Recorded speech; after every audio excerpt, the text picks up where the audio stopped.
कहानी की शुरुआत होती है एक लड़के जुनसू से। वो अपने स्कूल की छत पर खड़ा है और कुछ लड़के उसे घेर कर परेशान कर रहे हैं। वो खुद को बचाने की कोशिश करता है, लेकिन धक्का मुक्की में उसका बैलेंस बिगड़ जाता है और वो छत से नीचे गिर जाता है। इसके बाद सीन अस्पताल का दिखाया जाता है।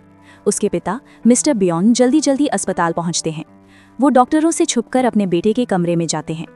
जुनसू अपने पिता को देखकर रोने लगता है और कहता है कि वो उन बुलीज को मार देना चाहता था। उसका कहना है कि जब तक वो उन्हें नहीं मारेगा उसका दर्द खत्म नहीं होगा। उसके पिता उसे समझाते हैं कि सब ठीक हो जाएगा, लेकिन अचानक जुनसू का व्यवहार बदल जाता है। उसकी आंखें लाल हो जाती हैं और वो अपने ही पिता पर हमला कर देता है। डर के मारे मिस्टर बियोंग पास पड़ी एक किताब से उसे मारते हैं जब तक कि वो मर नहीं जाता।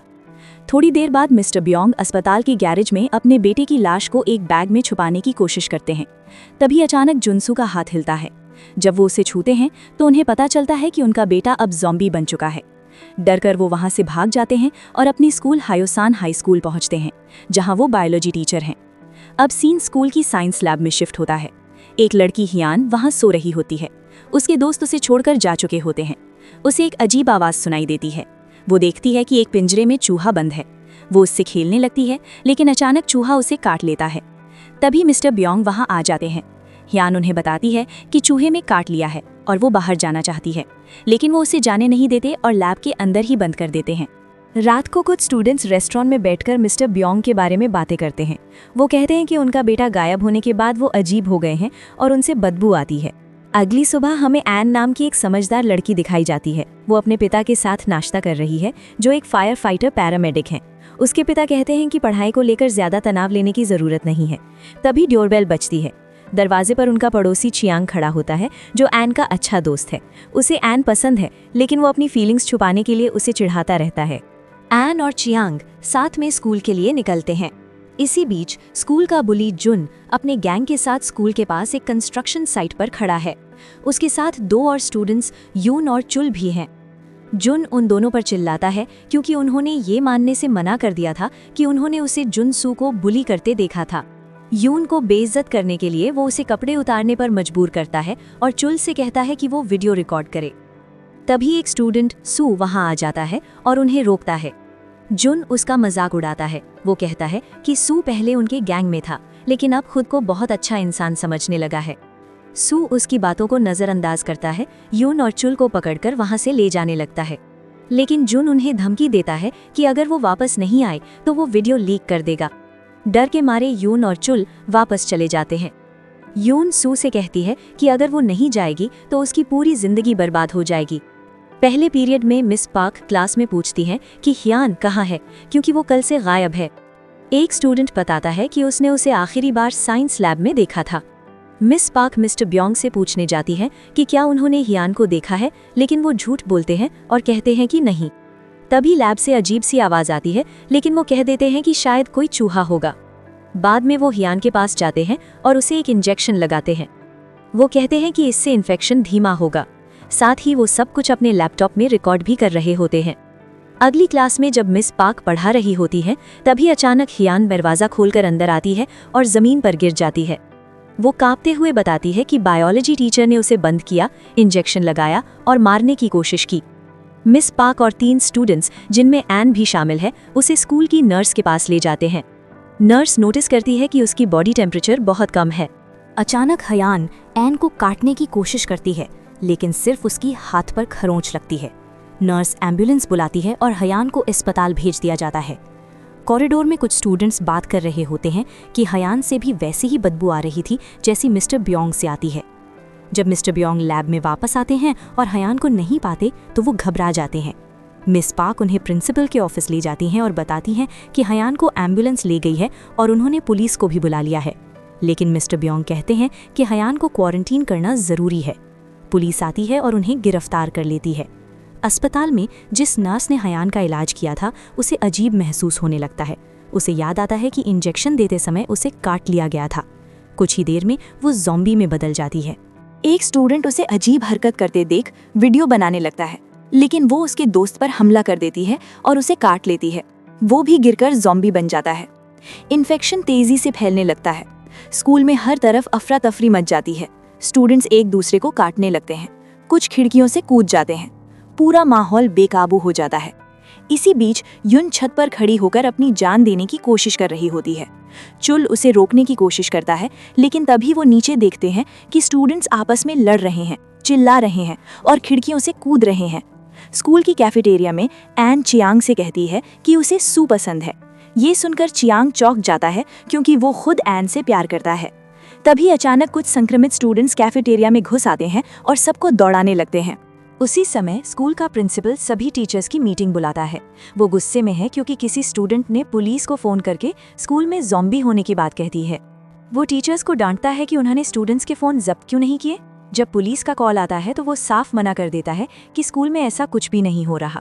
मिस पार्क उसकी इस लापरवाही पर नाराज हो जाती हैं। वो कहती हैं कि हालात काबू से बाहर जा रहे हैं और पुलिस की मदद ज़रूरी है। गुस्से में वो मीटिंग से बाहर निकलती हैं, लेकिन बाहर आती ही देखती हैं कि एक स्टूडेंट एक टीचर को काट रहा है। वो घबरा जाती हैं और वहाँ से भागती हैं, क्योंकि पूरे स्कूल में अफरा तफरी फैल चुकी होती है। कैफेटेरिया में चियांग पूरी कोशिश कर रहा है कि वो एन को ज़ॉम्बी से बचा सके। वहीं दूसरी तरफ बुली जून सिर्फ अपनी जान बचाने की कोशिश कर रहा है। वो दूसरों को धक्का देकर आगे बढ़ जाता है, चाहे कोई भी मुसीबत में हो।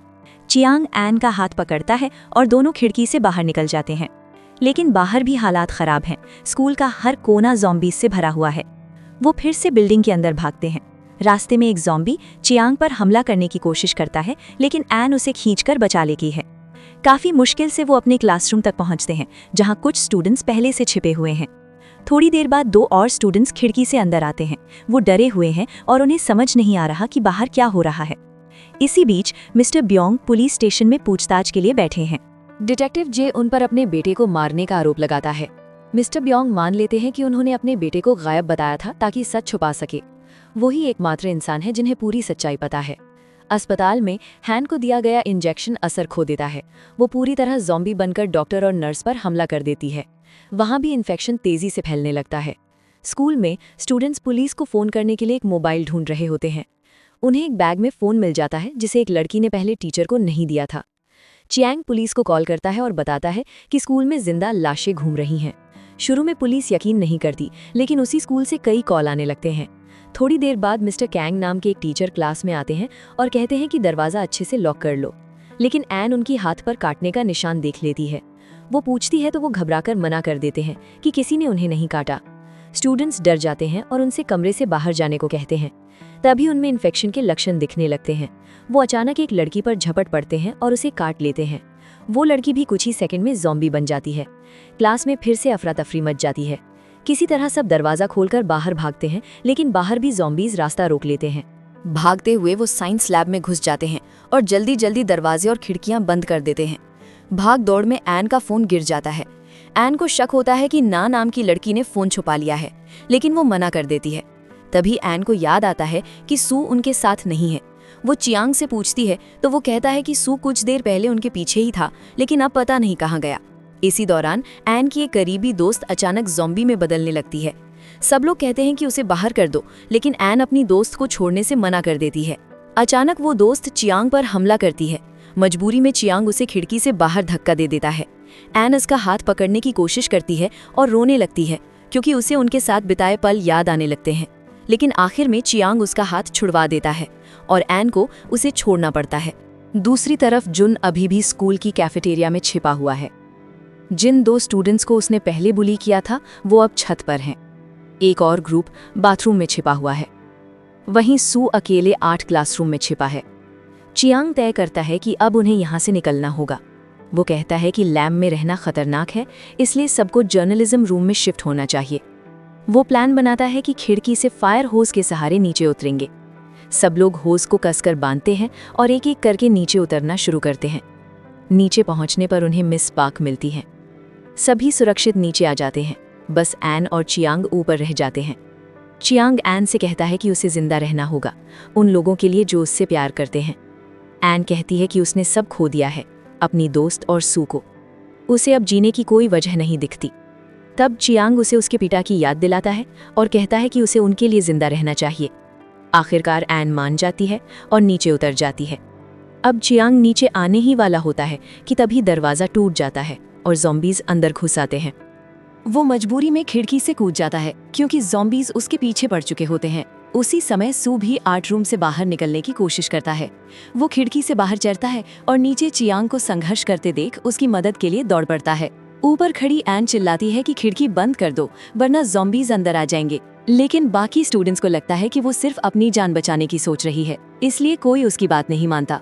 जोंग नाम का एक लड़का कहता है कि वो खिड़की तब तक बंद नहीं करेगा जब तक चियांग अंदर सुरक्षित नहीं आ जाता। तभी एक ज़ॉम्बी खिड़की की तरफ चढ़ने लगता है। सू उसे रोकने की कोशिश करता है लेकिन अकेले नहीं संभाल पाता।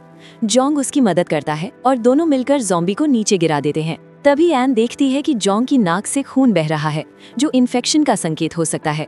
वो सबको बताती है लेकिन बाकी लोग उस पर शक करते हैं। उन्हें लगता है कि वो झूठ बोल रही है। एन कहती है कि उसने उसके हाथ पर काटने का निशान देखा है। जब मिस पार्क चेक करती हैं तो वो सिर्फ एक खरोच लगती है। फिर भी मिस पार्क कहती हैं कि खरोच से भी वायरस फैल सकता है, इसलिए वो जोंग से कहती हैं कि वो 5 मिनट के लिए रिकॉर्डिंग रूम में अकेले रहें ताकि पता चल सके कि उसे कुछ होता है या नहीं। जोंग मान जाता है और कहता है कि वो 1 घंटे तक भी वहाँ रह सकता है ताकि साबित कर सके कि वो ठीक है। इसी बीच पुलिस स्टेशन में मिस्टर ब्योंग आखिरकार सच बता देते हैं। वो बताते हैं कि उन्होंने अपने बेटे जुनसू को बुलीज से बचाने के लिए एक रेज वायरस बनाया था, लेकिन उनका एक्सपेरिमेंट गलत हो गया। जुनसू ने अपनी माँ को काट लिया था और वो भी ज़ॉम्बी बन गई थी। मिस्टर ब्योंग उन्हें एक एंटीडोट इंजेक्ट कर रहे थे जो सिर्फ कुछ समय के लिए शांत कर सकता था। डिटेक्टिव ये सब सुनकर हैरान रह जाता है। तभी एक और ऑफिसर आकर बताता है कि वायरस अब पूरे शहर में फैल चुका है। उधर स्कूल की कैफेटेरिया में जुन अभी भी भाग रहा है और अपनी जान बचाने के लिए दूसरों को पीछे छोड़ रहा है। क्लासरूम में बाकी स्टूडेंट्स जोंग के रिकॉर्डिंग रूम से बाहर आने का इंतजार कर रहे हैं। कुछ देर बाद बाहर खड़े स्टूडेंट्स जोंग से कहते हैं कि आधा घंटा हो चुका है, अब वो बाहर आ सकता है। लेकिन जोंग कहता है कि वो जल्दी बाहर नहीं आएगा, वो पूरा समय वहीं रहेगा ताकि साबित कर सके कि वो ठीक है। तभी बाकी लोग एन से कहते हैं कि उसे अंदर जाकर उससे माफ़ी मांगनी चाहिए क्योंकि उसने उस पर शक किया था। एन रिकॉर्डिंग रूम के अंदर जाती है लेकिन माफ़ी मांगने के बजाय वो उसे ताना मारने लगती है। वो उसका जख्मी हाथ पकड़ती है और एक टिश्यू से पोंछती है जिस पर पहले से ज़ॉम्बी का खून लगा होता है। वो ये साबित करना चाहती है कि उसे सच में इन्फेक्शन है। जोंग गुस्से में उसे मॉन्स्टर कहता है। एन भी पलटकर उसे भला बुरा कह देती है और कहती है कि वो दूसरों के सहारे जीता है और इस स्कूल के लायक नहीं है। बाहर खड़ी स्टूडेंट्स को लगता है कि शायद दोनों की सुलह हो रही है, लेकिन तभी अंदर से जोंग की चिल्लाने की आवाज़ आती है। जब वो बाहर निकलता है तो वो गुस्से से कांप रहा होता है और एन पर हमला करने की कोशिश करता है। बाकी स्टूडेंट्स बीच में आकर दोनों को अलग करते हैं और एन को उसके व्यवहार के लिए डांटते हैं। एन कहती है कि थोड़ा इंतजार करो, सबको सच पता चल जाएगा। कुछ ही देर बाद जोंग में बदलाव शुरू हो जाता है। ना घबराकर सबको क्लास से बाहर निकलने को कहती है। जोंग कहता है कि वो खुद बाहर चला जाएगा और अपने दोस्तों को नुकसान नहीं पहुंचाएगा, लेकिन अचानक वो जमीन पर गिरता है और पूरी तरह ज़ॉम्बी बन जाता है। वो उन पर झपटता है लेकिन किसी तरह सब मिलकर उसे खिड़की से बाहर धक्का दे देते हैं। ये पल सबको तोड़ देता है। सभी स्टूडेंट्स जोंग के लिए रोने लगते हैं, सभी सिवाय एन के। वो सिर्फ इतना कहती है, मैंने पहले ही कहा था। क्लास प्रेसिडेंट नाम गुस्से में कहती है कि ये सब एन की वजह से हुआ है। वो बताती है कि उसने देखा था, एन ने रिकॉर्डिंग रूम में जाने से पहले खिड़की पर ज़ॉम्बी का खून लगाया था। उसका कहना है कि एन ने जानबूझकर वही टिश्यू जोंग के हाथ पर लगाया ताकि वो इन्फेक्ट हो जाए। नाम सबके सामने एन से टिश्यू देने को कहती है। एन मना कर देती है। गुस्से में नाम उसे पकड़कर टिश्यू छीनने की कोशिश करती है। तभी मिस पार्क बीच में आ जाती है और कहती है कि अगर ये सच है तो इसका मतलब एन ने जोंग को मरने के लिए मजबूर किया। नाम कहती है कि उसने अपनी आंखों से देखा है। अपमान और गुस्से में एन अपनी जेब से टिश्यू निकालती है और नाम के चेहरे पर फेंक देती है। वो रोते हुए कहती है कि वो निर्दोष है। वो कहती है कि उस पर लगा खून जोंग का खुद का था, किसी ज़ॉम्बी का नहीं। वो टूट जाती है और कहती है कि उसके कभी सच्चे दोस्त थे ही नहीं और उसे किसी की ज़रूरत भी नहीं है। इतना कहकर वो क्लासरूम से बाहर चली जाती है। मिस पार्क दरवाजे पर खड़ी रहती हैं। उनकी आंखों में आंसू होते हैं। वो बाकी स्टूडेंट से कहती हैं कि एक दूसरे का ख्याल रखें। वो नहीं चाहती कि अब और कोई मरे। उनकी ये बात सबके दिल को छू जाती है। क्लासरूम में कुछ देर तक सिर्फ सन्नाटा रहता है। सब लोग चुपचाप रो रहे होते हैं। बाद में एन चियांग को समझाने की कोशिश करती है। जोंग की मौत से वो बहुत टूट चुका है, लेकिन चियांग उस पर गुस्सा हो जाता है। वो कहता है कि उसे किसी को सांत्वना देना नहीं आता। एन फिर भी कोशिश करती है। वो कहती है कि वो उसका दर्द समझ सकती है क्योंकि उसने भी अपनी सबसे करीबी दोस्त को खोया है। इसी बीच बाकी स्टूडेंट्स को मिस पार्क और एन की चिंता होने लगती है। उन्हें डर है कि कहीं वो भी ज़ॉम्बी न बन जाए। दूसरी तरफ जुन किसी तरह कैफेटेरिया से निकलकर स्कूल के मैदान तक पहुंच जाता है। वो चुपके से प्रिंसिपल के ऑफिस में घुसता है ताकि अपनी जान बचाने का कोई तरीका ढूंढ सके। जिन 2 स्टूडेंट्स को उसने पहले बुली किया था वो अभी भी छत पर फंसे हुए हैं। जो स्टूडेंट्स बाथरूम में छिपे थे वो अब डर और घबराहट में आपस में बहस करने लगते हैं। पुलिस स्टेशन में डिटेक्टिव जे मिस्टर ब्योंग से गुस्से में सवाल करते हैं, लेकिन मिस्टर ब्योंग को कोई पछतावा नहीं है। वो कहते हैं कि उन्होंने एक पिता होने के नाते ये सब किया। उनका बेटा लगातार बुलिंग से परेशान होकर खुदकुशी की कोशिश कर चुका था। उन्होंने स्कूल और पुलिस से शिकायत की थी, लेकिन किसी ने मदद नहीं की। इसलिए उन्होंने मान लिया कि सब दोषी हैं, टीचर्स, स्टूडेंट्स, पूरा सिस्टम, और सबको इसकी सजा मिलनी चाहिए। डिटेक्टिव गुस्से में लगभग उन्हें मारने ही वाले होते हैं, लेकिन खुद को रोक लेते हैं।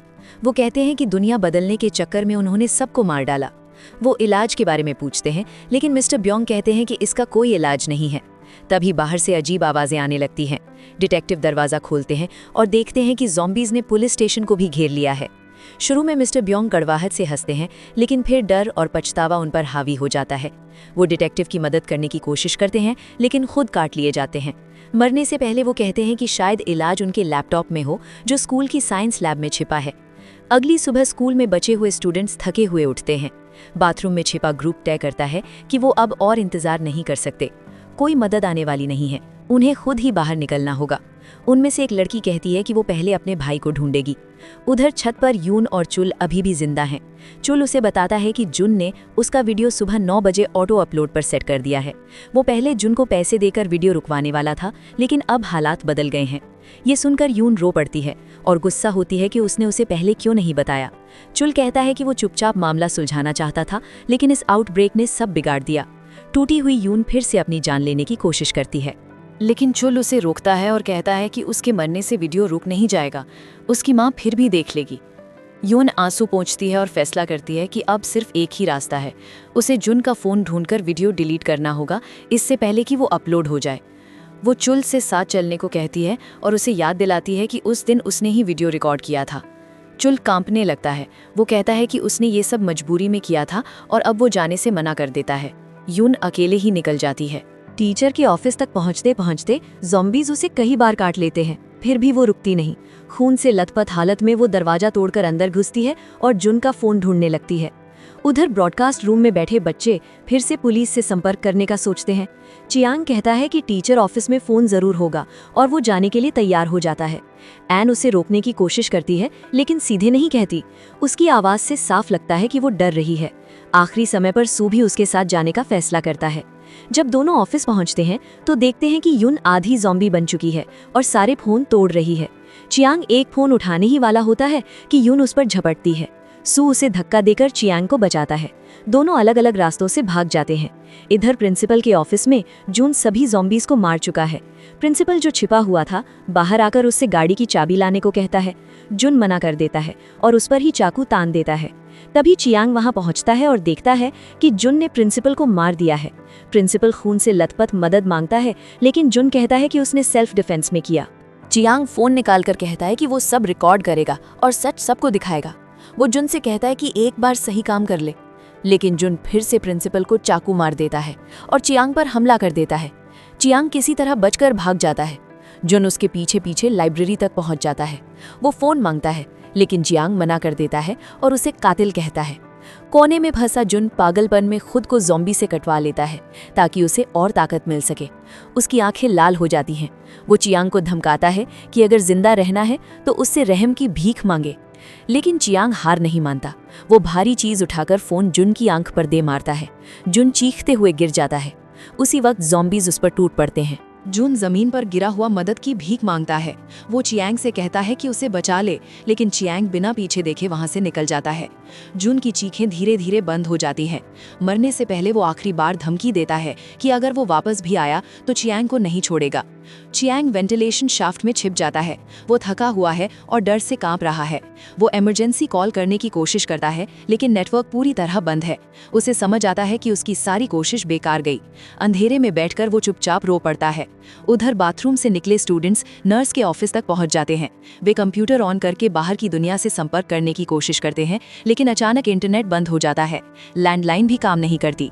तब उन्हें एहसास होता है कि सरकार ने पूरे इलाके की फ़ोन और इंटरनेट लाइन काट दी है। एक लड़की सुझाव देती है कि वे आर्चरी हॉल चलें। वहाँ एक इमरजेंसी लाइन है जो बिना नेटवर्क के भी काम करती है। साथ ही वे तीर भी ले सकते हैं क्योंकि उनके पास हथियार कम पड़ रहे हैं। सब इस प्लान से सहमत हो जाते हैं। ये उनका प्लान बी बन जाता है। गन रो रही होती है। उसे लगता है कि चियांग अब ज़ॉम्बी बन चुका होगा। सू उसे समझाता है कि चियांग तेज है, वो बच सकता है। गन कहती है कि उन्हें साइंस लैब जाना चाहिए और क्लास में बनाया गया छोटा प्लेन उड़ाकर चियांग को ढूंढना चाहिए। बाकी बच्चे डरते हैं, उन्हें लगता है कि लैब ज़ॉम्बीज से भरी होगी, लेकिन गन कहती है कि इक्विपमेंट रूम सुरक्षित हो सकता है। नाम याद दिलाता है कि वही प्लेन बाहर की हालत देखने के भी काम आएगा। आखिर गन तैयार हो जाती है।